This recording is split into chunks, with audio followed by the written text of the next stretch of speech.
जय राम कृष्ण। सभी को नमस्ते। बहुत दिनों बाद पुनः वीडियो में बना रहा हूँ कि थोड़ा मैं अपनी मस्ती में मस्त था। मैं रामकृष्ण आश्रम से जुड़ा हूँ तो आश्रम का प्रबंधक हूँ, मान के चलो मैं। ठीक है, तो उसमें लगा रहता हूँ, पौधे बागवानी लगाने में ज़्यादा रुचि मेरी। तो ज्योतिष जब इच्छा होती तो करता हूँ। ठीक है, फुल टाइम में एस्ट्रोलॉजी से मेरे को मतलब नहीं है। ठीक है, तो एस्ट्रोलॉजर हूँ लेकिन मेरे दूसरे काम भी। ठीक है, गुरु में शनि करके लगन 2 वर्ष 6 माह 12 दिन चलती है। ठीक है, तो वीडियो थोड़ा लंबा हो जाएगा तो थोड़ी बकवास सुन लो, क्योंकि सारी बकवास काम की है। ठीक है, मार्केट का आदमी सिर्फ मार्केट की भाषा में बात करेगा, मैं लेमेन मतलब ऐसी बात करूंगा जो बिल्कुल आपको छुएगी। इसलिए कई लोग मुझे पसंद करते हैं, क्योंकि लोग सीधे फलित मांगते। कुछ लोग ये वीडियो देखते हैं और फिर बोलते फलित नहीं है। अबे फलित ऐसे थोड़ी मिल जाएगा। फलित के लिए कुंडली देखनी पड़ती, हाथ पैर लगाने पड़ते हैं, दिमाग लगानी पड़ती है, पैसे लगते हैं। ठीक है, मैं तो आपको केवल एक मोटा मोटा बता रहा हूं किस तरीके से होगा। बहुत सारी कंसेप्ट क्लियर हो जाएगी। फलित के लिए जब वो फलित बताने लगो तो फिर बुरा भी लगने लगता है लोगों को, यार ये तो आप तो नेगेटिव बता रहे हैं। यही तो लफड़ा है, ज्योतिष में 90% नेगेटिव आते हैं। और लघु पाराशरी से बताने लगो तो और बुरा लगता है लोगों को। लघु पाराशरी में तो जो कर्क लगन में शनि तो बिल्कुल ही खराब है यार, सप्तमेश अष्टमेश बनेगा। अभी सुनते हैं, तो चलते हैं भैया। थोड़ी सी बकवास करते रहूंगा बीच बीच में मैं। ठीक है, ये मेरा व्हाट्सअप नंबर है, कुंडली दिखवाना हो तो संपर्क कर सकते हो। बहुत कम फी लेता हूँ मैं। ब्रह्मा ब्रह्मा मुरारी त्रिपांतकारी भानु शशि भूमि सुतो बुधश्च गुरु शुक्र शनि राहु केतु कुरवंते सर्वे मम सुप्रभात। हमारा काम है लोगों को मोटिवेट करना, मदद करना, डराना नहीं है। ठीक है, अब चलते हैं। गुरु शनि 2 वर्ष 6 माह 12 दिन चलेगा। जनरली क्या होता है, अपनी अपनी ग्रह अपनी अंतर्दशा में फल देते हैं, ये लघु पाराशरी कहती है। ठीक है, सब ग्रह और अनेक ग्रहों में, अनेक ग्रंथों में ये बात आती है कि ग्रह अपनी अंतर्दशा में फल आते हैं। कहाँ और मिलेगा आपको? सर्वार चिंतामणि जातक तत्वम इनमें मिलेगा। ठीक है, कि ग्रह अपनी ग्रहणाम फल द्रातत्वम ततम पाके विनिर्दिष्टेत। सब ग्रहों के फल अपनी अपनी अंतर्दशा में मिलते हैं। ठीक, जनरली आपको देख लेना चाहिए कि आपका शनि उच्च का है, नीच का है, कि मृत्यु भाग में नहीं है, इसकी जांच करना चाहिए। पुष्कर नवमांश में तो नहीं है, उसकी डिग्री क्या है, क्योंकि भृगुनंदी नाड़ी में तो डिग्री का बड़ा खेल है भैया। एक भृगुनंदी नाड़ी में डिग्री का खेल है। और दूसरी भी एक भृगुनंदी नाड़ी है जो राव साहब की है, उनकी किताब में कहीं कोई उसका रोल नहीं रहता है। तो फिर भी ग्रहों के अंश का खेल है। ठीक है, कहीं आपका ग्रह, कोई भी ग्रह इन अंशों में तो नहीं फंस गया जो मैं तालिका लगा रहा हूँ। यदि किसी भी राशि में और इन अंश में होगा तो पुष्कर नवमांश में कहलाएगा। पुष्कर नवमांश में बैठे ग्रह भी अच्छे फल देते हैं। खासकर 13 13 20 से 16 40 में यदि कोई ग्रह होता है तो पंचम नवमांश तालिका में आता है, तो वो अच्छे शुभ फल देता है। ठीक है, और बाकी इन डिग्री में आएगा तो पुष्कर नवमांश कहलाएगा। ठीक है, नवग्रह स्त्रोतम से ग्रह शांति होती। सरल उपाय बता रहा हूँ भाई मैं। ठीक है, मतलब हमारा काम लोगों की कम से कम पैसे में मदद हो जाए, ये उद्देश्य है यार। ठीक है, अब लोगों को क्या, सही बात थोड़ी जमती नहीं ना, सीधी उंगली से घी कहाँ निकलता है। नवग्रह स्त्रोतम को पाठ करो, ग्रह शांति होगी। गुरु का मतलब ज्ञान है, शनि का मतलब दुख है। सारावली के अध्याय 4 में श्लोक 11 में लिखा कि शनि मतलब दुख है। यार दुख है, उसका कारकत्व ही दुख है। अब आप बोलो कि गुरु शनि में मेरी बहुत अच्छी जाएगी, तो हो सकता है कि किसी और लग्न में जब शनि बहुत अच्छा हो तो रिजल्ट देगा। हो सकता है कि इसी में शनि उच्च का होकर अच्छे फल देने लगे, या किन्हीं और ग्रहों के साथ बैठ के योगकारी हो जाए वो। ठीक है, फिर भी इस लगन में तो योगकारी बनता ही नहीं है। ये गुरु के कारकत्व है, ये जो है शनि के कारकत्व है। ठीक है, ये इसको देखो आप, शनि के कारकत्व, इसके अनुरूप फल मिलते हैं। जनरली जो है ज्योतिष कर्म पे टिका है, तो मेरा कहने का उद्देश्य सभी को अपने अपने कर्म करना चाहिए। और ये स्लाइड पूरा बढ़िया से अच्छे से रोक के आपको पढ़ना चाहिए, देखना चाहिए, ये वाला जो पेज है। ठीक है, आगे और तेजी से बढ़ते हैं। ये इन जो श्लोकों को थोड़ा सा आप सरसरी नज़र से देख लेना, क्योंकि मैं यहाँ इतना बताऊंगा तो बहुत तेजी से। मेरा कहने का मतलब ये है कि यार आपको कर्म करना पड़ेगा। ज्योतिष के भरोसे रहो तो दिक्कत पड़ जाओगे यार। ठीक है, गीता भी कर्म की बात कहती है, विवेकानंद जी भी कर्म की बात करती है। भाग्य पे भरोसा मत करो, थोड़ा कर्म करना पड़ेगा। सब लोग कर्म की बात कहते हैं, तो कर्म की थ्योरी मेन है यार, है ना। ज्योतिष जब कुंडली देखता है तो बहुत सारी चीजें वो देखता है। तो हम क्या क्या देखते हैं जनरली आपको हमने बताया है यार, कि हम इतनी सारी चीजें देखते हैं यार। ठीक है, ये सब मैंने लगा लिया हूँ, अलग अलग पेज है, इसको आप थोड़ा सा बाँच लेना। गंडमूल नक्षत, अष्टक वर्ग, बहुत सारी चीज़ों की हम लोग जांच करते हैं, तब कुंडली के कोई रिजल्ट पे बताने की स्थिति में होते हैं। अब फाइनल कर्क लगन की कुंडली है। देखो कर्क लगन की कुंडली में शनि क्या हुआ, शनि भैया सप्तमेश और अष्टमेश हुआ तो खराब हुआ। आप बोलोगे यार ये तो खराब हो, हाँ खराब फल देगा, ठीक है, 90% मामले में खराब फल देगा। ठीक, जैसे यहाँ शनि उच्च का हो गया तो क्या फल देगा, उच्च का हो गया तो भी माँ को कष्ट देगा, ठीक है ना। अरे कई बार शनि उच्च का भी बहुत, अष्टमेश उच्च का हुआ वाट लगा देगा, ठीक है। अष्टमेश उच्च का हुआ ना, ये पता नहीं आपकी कोर्ट कचहरी के मामले, देखो शनि यहाँ देगा दृष्टि, दृष्टि यहाँ तीसरी देगा। घर के मामले में कोर्ट कचहरी इकट्ठी हो जाए, पत्नी से विवाद होने लगे, ठीक है, पत्नी वाली समस्या, घर वाली समस्या, पार्टनर वाली समस्या, व्यवसायिक पार्टनर वाली समस्या, घर को लेकर समस्या। अब इसमें कोई अच्छे ग्रहों का प्रभाव हो, गुरु का योग हो जाए, साथ में गुरु महाराज भी हो जाए, ठीक है, तो शायद चीजें बदल जाए, ठीक है। यहाँ इसके साथ गुरु हो जाए, गुरु की दृष्टि हो शनि के ऊपर, और तो बहुत सारी चीजें पॉजिटिव हो सकती है, वो आगे मैं बताऊंगा, ठीक है। तो मैंने जनरली ये बताया। अब यहां से मैं अपना फलित चालू कर देता हूं। यहां से मैं अपना फलित, देखो कर्क लगन की कुंडली है। अब आपका शनि कहाँ, मैं लोग पूरा वीडियो देखते हैं यार, कुछ नहीं बता, अरे तो पैसे दे दिया है कि भैया हमको तूने यार, जब पैसे देते हो पूरी, तब भी पूरी ताकत लगा दे तो भी फलित नहीं आता। तो लोग को सब कुछ फ्री में चाहिए वीडियो, मतलब है ना, और चाहिए आप कोई अच्छी बात बता दो तो उसे बकवास कर रहा है। मतलब तुमको नगीने चाहिए यार, नगीने की ज्योतिष थोड़ी है यार, नगीने से हमें कोई लेना देना नहीं है, ना नगीन छूते ना पहनते। अब ये कर्क लगन की कुंडली, आपकी क्या दशा चल रही है, आपकी दशा देखो, गुरु में शनि की दशा चल रही है, तो शनि की बात करो, ठीक है। सब पहला प्रश्न कहेगा कि साहब मैं रत्न पहन लूं क्या, अरे भाई अष्टमेश का रत्न नहीं पहनते, ठीक है। सप्तमेश मारक उसका भी रत्न नहीं पहनते, उच्च का होगा तो भी नहीं पहनते, नीच का होगा तो भी नहीं पहनते, ठीक है। क्या करोगे, उपाय बाद में बताता हूं। ज्योतिष में ऋषि पारसन ने तो उपाय शब्द भी नहीं लिखा, ग्रह शांति लिखा है, तो ये उपाय से चिढ़ आती है मेरे को तो यार, बस उपाय उपाय। लग्नेश चंद्रमा बहुत अच्छा है, ठीक है। सूर्य इस कुंडली में क्या, मैं लघु पाराशरी से विश्लेषण करता हूँ। चंद्रमा कैसा, बहुत अच्छा है, भले ही यहाँ नीच का हो, ठीक, भले ही यहाँ नीच का हो जाए तो भी बहुत अच्छा है। ये नीच का हो गया तो कर्क लगन मजबूत हो गई, जहां तक भयंकर मजबूत होगा, लेकिन थोड़ा सा दिमाग से सन की व्यवहार करेगा, वो ऐसे व्यवहार करेगा जो लोगों से हटके होगा, ठीक। सनक नंदन बोल सकते हैं, तो सन की आदमी।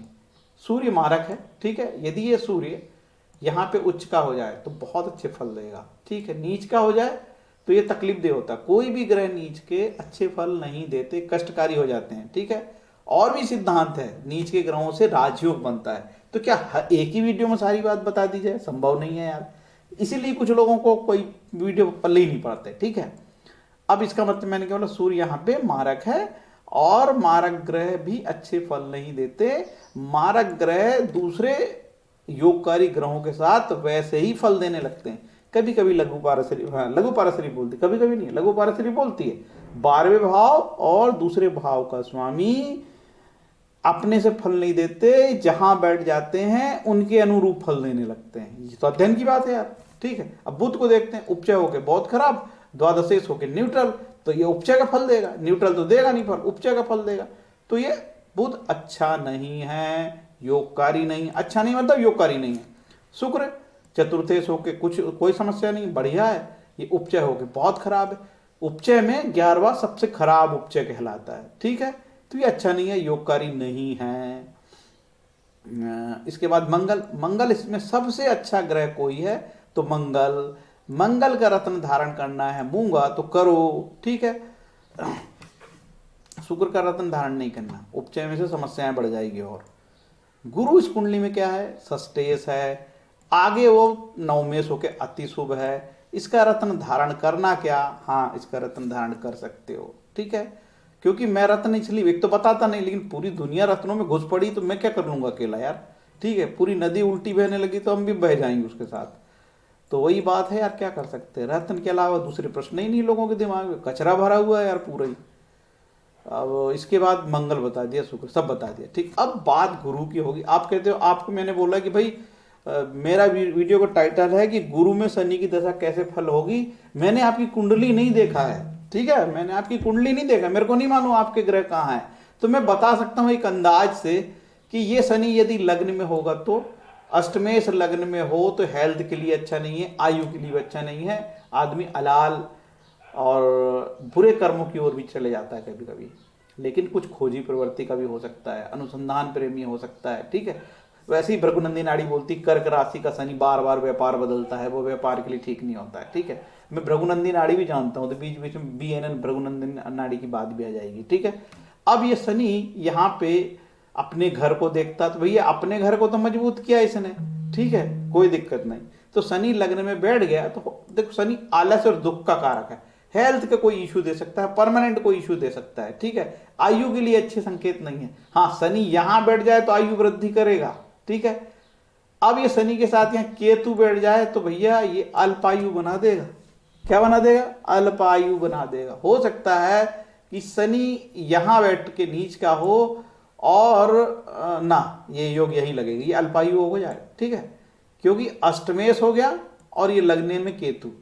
तो सर्वार्थ चिंतामणि, सर्वार्थ चिंतामणि में नहीं, भावार्थ रत्नाकर में ये योग पढ़ा मैंने, ठीक है, कि अष्टमेश यदि लग्न में हो और केतु भी बैठा हो साथ में तो वो अल्पायु योग हो जाता है, ठीक है।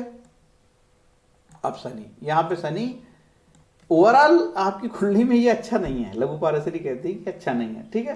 तो क्या देगा यार? भयंकर तकलीफ देगा, सडननेस हो जाएगा, अचानक अचानक कष्ट होगा, बाधाएं हैं, पुरानी चीजें निकल आएगी और आपको बहुत तकलीफ होगी। पैरों की समस्या हो सकती है, शनि पैरों की, तो शनि पैर है यार, ये घुटने के नीचे का भाग, पैरों में तकलीफ बढ़ जाती है, ठीक है। तो ये अच्छा योग नहीं है, कष्टकारी है, ठीक। अब ये शनि यहां हो गया, तो ये शनि यहां हो गया तो अपने घर को देख रहा है, अष्टमेश मजबूत हो गया, अष्टम भाव मतलब योग ध्यान साधना मजबूत हो गई, लेकिन ये कुटुंब के लिए तकलीफ दे होगा। सूर्य की राशि में बैठा हो गया, तो सूर्य कहाँ फल है बैठा है भाई, कोई भी ग्रह जिस राशि में बैठा उसके फल देने लगता है, ठीक है। किस नक्षत्र में उसके फल देने लगता है, जिससे दृष्ट उससे फल देने लगता है, जिसके साथ बैठा उसके फल देने लगता है। इसलिए तो ऋषि पाराशर की एस्ट्रोलॉजी में कोई फलित नहीं बता पाता। अब बोले कि ये शनि वहां नवमांश में नीच का हो गया तो नीच के फल देगा, अब ये हो सकता है यहाँ शनि उच्च का है, ले नवमांश में जाके नीच का हो गया था तो बिल्कुल नीच के फल देगा, और देखा है ऐसा, सही है, ये ऐसी कई कुंडली हमारे पास आई। तो यहाँ पे शनि क्या फल देगा? ये कुटुंब के लिए मारक स्थान है, धन की हानि के करा सकता है, ठीक है। यहाँ क्या है? यहाँ छोटे भाई की हानि करा सकता है, ज्यादा ट्रैवलिंग हो सकती है, छोटी यात्राएं हो सकती है, ठीक है। छोटे भाई से संबंध खराब हो सकते हैं, छोटे भाई से रिलेटेड कोई बात हो सकती है, कम्युनिकेशन, ट्रैवलिंग। मित्र भी है छोटे, यहां से मित्र उच्च का हो गया। अब ये साधना के लिए बहुत अच्छा है, यदि आप कोई साधना करते हो, धार्मिक व्यक्ति हो, तब तो बड़ा अच्छा है, ठीक है। अदरवाइज ये भौतिक चीजों के लिए हानिकारक योग है। ये यही शनि उच्च का भी आपको अचानक अचानक बहुत फायदे दे सकता है, लेकिन अष्टमेश जब उच्च का होता है तो ये कुछ, यदि व्यक्ति आध्यात्मिक नहीं है और वो शुद्ध भौतिकतावादी व्यक्ति है, मेटेरियलिस्टिक चीजें चाहता है, तो कष्टकारी हो सकता है, ठीक है। क्योंकि मैंने कई बार, मेरा अनुभव है, अष्टमेश उच्च का होकर बहुत खराब फल देता। अष्टमेश उच्च का हुआ, बाधा उच्च की हुई, मृत्यु उच्च की हुई है, ठीक है, माँ के लिए कष्टकारी हो सकता है, घर परिवर्तन हो सकता है, बाधाएं आ सकती है, कोर्ट कचहरी हो सकती है। अब डिपेंड करता है वो किस नक्षत्र में है और उसके साथ कौन बैठा है, कौन से ग्रह से दृष्ट है, क्या उसके साथ राहु तो नहीं है, तो पूरा फल चेंज हो जाएगा, ठीक है। यहाँ पे संतान हानि कर सकता है, ठीक है, ये सब देखना। और संतान के से रिलेटेड कोई बात हो सकती है, संतान पढ़ने सकती है, एजुकेशन के लिए जा सकती है, कुछ भी हो सकता है। यहाँ पे अष्टमेश षष्टम में गया है तो ये कोई बहुत खराब योग नहीं है, लेकिन ये पार्टनर से विवाद, पत्नी की हेल्थ के इशू, कोर्ट कचहरी एक्टिवेट हो सकती है, रोग ऋण दुनिया भर की चीज, सडननेस, आठवां सडननेस है, अचानक अचानक अपने घर में बैठा, अपनी राशि में बैठा है, कोई बढ़िया, अपने घर को कोई भी ग्रह नहीं बिगाड़ता, कोई दिक्कत नहीं, अच्छा है। तो भी इस किसी की कर्क राशि और शनि इस तरीके का बैठा भी हो तो भी ये उतने अष्ट में बुरे फल नहीं देगा यार जितना कि अपनी राशि में देगा। तो भी ये हो सकता है कि अपने पार्टनर को बीमार कर दे, ठीक है, इस तरीके की चीजें कर सकता है वो, और जहां जहां दृष्टि देगा उस भाव को प्रभावित कर सकता है। यहाँ पे कोई बीमारी दे दे, कोई क्रॉनिक टाइप की बीमारी दे दे जो उससे सुनना ही ना आए। ऐसे लोग ये दीर्घायु योग हो गया, ये आदमी मरेगा नहीं। भगवान से बोले, हे भगवान अब मेरे को ले जा ले, 90 का हो गया हूँ, अब ले जा ले, अब ले जा ले, अब ले जा ले। भगवान ले ही नहीं जाएगा। खटिया तोड़ा योग, ये जो खटिया तोड़ू योग बोलते हैं, ठीक है। आजकल मैं भी उल्टे सीधे योग बनाने लगा हूँ, ठीक है। जैसे भृगुनंदी ने नानी पढ़ो तो उल्टे सीधे योग बताते हैं वो, ठीक है। लंगोटी योग, शनि और मंगल कौन सा योग है, मंगल केतु को लंगोटी योग बताए। अरे मजा आता है यार, उल्टे सीधे योग बताओ पब्लिक को, पागल करो तो लोग, पागल तो है दुनिया, ठीक है। तो ये जो है खटिया तोड़ी योग, मरेगा ही नहीं, मरेगा ही नहीं, मरेगा नहीं, क्रॉनिक बीमारी हो जाएगी लेकिन, ठीक है। अब देखो यहाँ पे शनि मीन राशि का, मीन राशि का शनि व्यक्ति को धार्मिक बना सकता है, ठीक। अब भृगुनंदी जब नाड़ी पढ़ोगे तो हर राशि में बताता है वो कि इस राशि का शनि है तो ये व्यापार करो बोलेगा, तो ये धार्मिक बनाता है, ठीक है। मीन राशि बहुत भावुक राशि है यार, गुरु तत्व है, जल तत्व राशि है, और जो है ऑलराउंडर राशि है, द्विस्वभाव राशि है, ठीक है। अब यहाँ पे नीच का हो गया, तो ये क्या करेगा, पिता को कष्ट दे सकता है, लंबी यात्रा करा सकता है, ठीक है, लंबी दूरी की यात्रा। ये क्या कर सकता है, काम में बाधा दे सकता है, ठीक है। अष्टमेश नीच का होता है तो ये भी ऋषि पाराशर कई बार योग बनाता है। अब इसके साथ अच्छे ग्रहों का प्रभाव हो तो इसके बुरे ग्रह, जो बुरे इसके कारण है, ये सब में फल परिवर्तन आता है। देखो नक्षत्र, दृष्टि आदि चीजों से, और कौन कौन से ग्रह बैठे, सब में फलित चेंज होता है। अब लोग कहते हैं साहब कुछ नहीं बताया, क्या बता दूं फ्री में बे, है फालतू बात करते हो लोग यार, सब कुछ चाहिए फ्री में तुमको, है ना। कुंडली दिखवा ले भाई, पैसे दे के 500 रुपये लेते हैं, फिर बता देंगे तेरे को सब कुछ फ्री में। ये ले, ये भाई यहाँ पे क्या, शुक्र की राशि में आ गया, है ना, शुक्र की तरह हो गया, शुक्र की राशि में आ गया तो ठीक है। तो अब यहाँ क्या फल देगा, मित्र की राशि में है, 8वें से उपचय में गया है, 6ठे से पंचम में गया है। यार ये बहुत खराब नहीं है, लेकिन आपके बड़े भाई के लिए कष्टकारी हो सकता है, बड़े रिश्ते, आपके जो रिस्पेक्ट करने वाले लोग हैं उनके लिए कष्टकारी हो सकता है। बड़े भाई का घर है ये, ठीक है। और क्या घर है ये, संतान की पत्नी का भी घर है, बहू को कुछ हो सकता है। आगे चलते यहाँ पे, ये विपरीत राजयोग बनाता है, ये देखो यहाँ से यहाँ गया विपरीत राजयोग। 12वां शनि सैया सुख को बिगाड़ता है, वैवाहिक जीवन में खटपट यदि चल रही हो तो। देखो काल परिस्थिति, क्या समझ गए। अब कोई जब बूढ़े आदमी, कोई बिल्कुल 12 साल का लड़का है, उसकी क्या सैया सुख है यार, ठीक है। तो ये कोई 35-36 साल का है, उसके लिए सैया सुख की बात कर रहा हूँ। कोई बूढ़ा व्यक्ति वो हॉस्पिटल चला जाएगा यार, 60 साल के ऊपर का है तो, ठीक है। इसको बोलते काल परिस्थिति। हर एक व्यक्ति, कोई गरीब आदमी है, ठीक है। अब कोई ये 12वां अब्रॉड का भी है, अचानक विदेश यात्रा का योग बन जाए, ठीक है। इस तरीके से फल को समझना, ठीक। ये अब यहाँ से 17 मिनट में मेरा वीडियो लगभग यहाँ से खत्म हो गया। 5-10 मिनट की बकवास में और बड़ी उपयोगी बस बकवास सुन लो आप, ठीक है। अब एकादश भाव, इसमें बोलता है कि एकादश भाव जो है ना बाधक भाव भी होगा, तो ये बाधक भाव, ये शनि बाधक भाव में जाएगा तो ये ज्यादा कष्टकारी हो सकता है यार, ठीक। इसलिए फलित क्यों नहीं बनते, ऋषि पाराशर इतनी हिलगंड लगा दिया, इतने नियम पेल दिए, इतने नियम पेल दिए, खंड फलित नहीं बता पाओगे। बस किंतु परंतु करते रहो, किंतु परंतु करते रहो, बड़े मुश्किल से तो कोई फलित मिल जाए तो मिल जाए। अब ये कुंडली देखे भैया, यहाँ पे इसका शुक्र नीच का, यहाँ पे सूर्य नीच का, यहाँ चंद्रमा नीच का, केतु की दशा, यहाँ केतु यहाँ बैठा, उसको पूर्णतः बर्बाद कर दिया। केतु की दशा हम सब छोड़ा लिए, 4 मॉल थे मुंबई में, ठीक है, सड़क पे आ गया। ग्रहों का क्या है, केतु, अब ये इसका ये मतलब हम बोलने लगे कि केतु की दशा में सब कुछ बर्बाद हो जाएगा। अच्छा, एक कोई किसान है बेचारा, किसान का तुम क्या उखाड़ लोगे यार, ठीक है। अब ये उखाड़ लोगे सब ज्योतिषी को नहीं बोलना चाहिए, आजकल बोलने लगा हूँ, अभी मस्ती में हूँ जरा। अब एक गरीब आदमी का क्या उखाड़ लेगा ग्रह यार, बताओ, उसके पास कुछ ही नहीं है वे, ये जो ग्रह उसका उखाड़ेगा जिसके पास कुछ है, ठीक है। फिर काल परिस्थिति, अब कोई व्यक्ति गरीब होगा तो केतु की दशा लगेगी तो हो सकता है कि कई दिन तक काम ना मिले, लेकिन वो तो ऑलरेडी गरीब है, उसकी व्यवस्था हो जाएगी। हाँ, केतु की दशा उद्योगपतियों के लिए तकलीफ दे हो सकती है। सरकारी नौकरी तो क्या, उसका भी कुछ नहीं कर पाओगे, सरकारी नौकरी में काम करता रहेगा वो। उद्योगपतियों के लिए तकलीफ दे है ये, उनके बहुत कल कारखाने बंद हो सकते हैं, बड़ा नुकसान हो सकता है, ठीक है। अब हम चलते हैं, कौन सा रत्न पहने, मैंने सब बता दिया। रत्न प्रारब्ध अटल है, होके रहेगा, भूपति भावी मिटी नहीं, रामचरितमानस में लिखा है, ठीक है। इसलिए भैया भगवान के नाम करो, होई सोई राम रचित राखा। इसलिए टेंशन डरने की जरूरत नहीं है। भगवान के नाम लो, और जो है शनि के लिए हनुमान चालीसा का पाठ, पीपल वृक्ष लगा सको तो लगा लो, ठीक है। भगवान गीता में कहते हैं मैं समस्त वृक्षों में पीपल का वृक्ष हूँ, एक आध पीपल वृक्ष लगा लो, या फिर आपके पास जगह नहीं है तो जो है आप हनुमान चालीसा का पाठ करो, पीपल वृक्ष के दर्शन करो, ठीक है। वृक्ष लगाना बहुत अच्छी जो उपाय है। नीच के ग्रहों के रत्न नहीं पहनते, 6, 8, 12 के रत्न भी नहीं पहनते। जो आदमी अच्छे कर्म करता है उसको ग्रह सताते नहीं है, ठीक है। और डरने की जात नहीं है, शुद्ध भक्ति से ग्रह शांति होती है। मेरे भक्त का कभी विनाश नहीं होता है। विष्णु सहस्त्रनाम पढ़ लो, बहुत आनंद में रहोगे। मेरा वीडियो हो गया खत्म, बहुत तेजी से बनाया हूँ, 5 मिनट 15 मिनट का टारगेट था तो भी आगे बढ़ गया।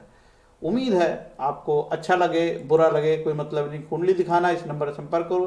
500 रुपये की फी है, आपकी कुंडली देख दी जाएगी, ठीक है। उम्मीद करो कि मैं फ्री में देख दूं, तो मैं नहीं देखता फ्री में आप, ठीक है। दिन में कभी कभी 1-2 कुंडली फ्री में देख देता हूँ, कि जो कभी कभी बिल्कुल बोलता है पंडित जी मैं तो पूर्णतः ही बर्बाद हो गया हूँ। जैसे अभी ये बोल रहा था कि वो उद्योगपति 4 माल वाला, मैं तो पूर्णतः ही बर्बाद हो गया हूँ। तो मैंने कहा यार जिससे बर्बाद हो गया है तो इसकी कुंडली फ्री में देख दो, मेरे को भी कुछ सीखने को मिलेगा। तो उस व्यक्ति की मैंने कुंडली फ्री में देख दी कि उसके पास कुछ भी नहीं था देने को, ठीक है, बिल्कुल ही फकीर आदमी था। जय राम कृष्ण, ठीक है। फिर बोल देता हूँ, ये नवग्रह स्तोत्रम का पाठ है, इससे भी ग्रह शांति हो जाती है। भारत के एस्ट्रोलॉजर ऐसे बताने लगेंगे तो उनके धंधे चौपट हो जाएंगे, ठीक है। तो वो अभी डराते हैं। अभी एक लड़की का फोन, अभी मैं एक जाति का जो फीमेल है उसकी कुंडली देखा, वो भयंकर डरी हुई थी। उसको उसके शहर मुंबई का एस्ट्रोलॉजर ने बताया कि लिखी है उसने, हैं, धन्यवाद बोला मेरे को कुंडली देखने के बाद। आपके मार्गदर्शन के लिए बहुत धन्यवाद। एक एस्ट्रोलॉजर ने बहुत डरा दिया था मुझे, बोला जॉब नहीं लगेगा, राहु की महादशा है, केतु की अंदर दशा है, मृत्यु योग है, ग्रह की शांति करनी पड़ेगी। देखो भारत का एस्ट्रोलॉजर, भारत का कर्मकांड, ये ठेकेदार है। थोड़ा सा पैसा खर्च करो, उनकी जेब में डाल दो, ग्रह शांति करा लो। तो इसलिए पंडित श्री राम शर्मा बोले थे, दूर बैठे ग्रह तुमको सताने आएंगे, फिर बुरा लगता है लोगों को, एस्ट्रोलॉजी की बुराई बताते हो। तो इस तरीके के आपके हर शहर में एक आदमी बैठा है डकैत, जो आपको लूटने के लिए खड़ा है। कभी काल सर्प योग है, कभी ये शादी पूजा करा लो। अरे ग्रहों की इतनी बड़ी प्रॉब्लम छोटी सी पूजा से खत्म। इसलिए बोलते हैं कि कर्म करो। जय राम कृष्ण, जय राम कृष्ण, जय राम कृष्ण।